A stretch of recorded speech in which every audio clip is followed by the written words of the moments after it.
Pana ni Selena na tumatama kahit malayo sa target. Kung makikita nyo sa video na ito, ang layo nung pana ni Selena.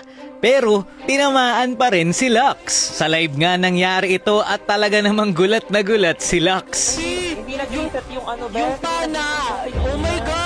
Hindi nga niya alam kung paano ito nangyari. Ang matindi pa dito, sa live ito nagawa at rank game ito. At talaga namang masabi ko na hindi normal ang pangyayaring ito kay Lux. Paano nga ba nangyari ito? Aalamin natin kung ito ba ay bug or cheat. Dahil nga nag-trending ang post na ito ni Lux, ang daming nag-comment ng iba't iba nilang teorya kung bakit ito nangyari. Wall trick daw, magnetic arrow daw, may nagsabi pa na ako daw yung may gawa. May nag-post pa nga ng video kung paano daw ito nagawa. Ayan, shoutout kay Super Sane. At sabi niya dahil daw ito sa Cyclone Eye. At kung makikita nyo, naiiba ang animation ng pana kumpara doon sa aktual na tatamaan nito.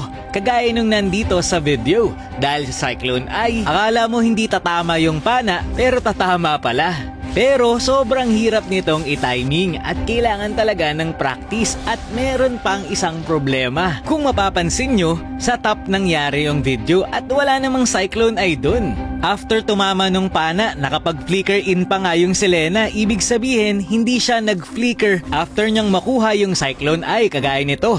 At hindi pa rin talaga aabot doon sa tore yung pana mo kung ikaw ay galing sa Cyclone Eye. Dahil dyan may nakita pa tayong isang posibleng naging dahilan kung bakit ito nangyari.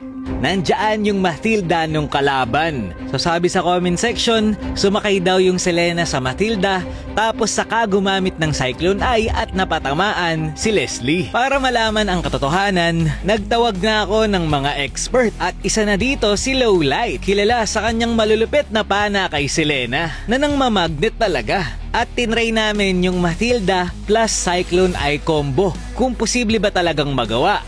Nalaman namin na kapag masyado ng malayo yung Matilda, gagana na agad yung Cyclone Eye kahit hindi pa tapos yung passive. Ayun, kung makikita nyo, wala na yung Cyclone Eye dyan. Kaya hindi na magagawa yung bug kapag sobrang layo, kahit mag-flicker pa yung Matilda. Kaya naman, hiningi ko na kay Lux yung replay para talagang malaman na natin. At ito yung nangyari. Sa replay, kung makikita nyo, normal lang yung pana ni Selena. At wala din yung Matilda kung saan naganap yung bug. Nandoon yung Matilda sa base. At Selena at Harit lang ang nandoon. So paano nga ba talaga nangyari? So eto na ang totoong sagot. Kung mapapansin nyo, naka-drag map etong si Lux dito sa video. Kumbaga hinahawakan niya yung mapa. Kaya nga wala sa gitna yung hero niya. At nung nakapana na yung Selena, naibalik niya yung tutok ng camera niya sa sarili niya. Kaya nagkaroon ng visual bug. Kumbaga nakaganto si Lux, dinadrag niya yung mapa. Tapos nung pumana, sakto na ibalik niya doon sa hero niya yung camera. Sinubukan naming i-recreate at ganito yung nangyari. Kung makikita nyo, ang layo pa nung pana.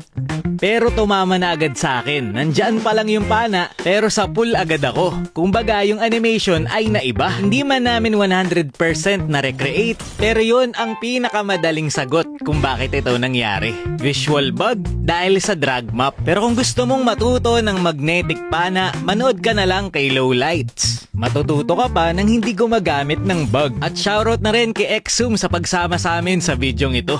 Yun lamang for this video, isa na namang misteryo ang ating nasagot.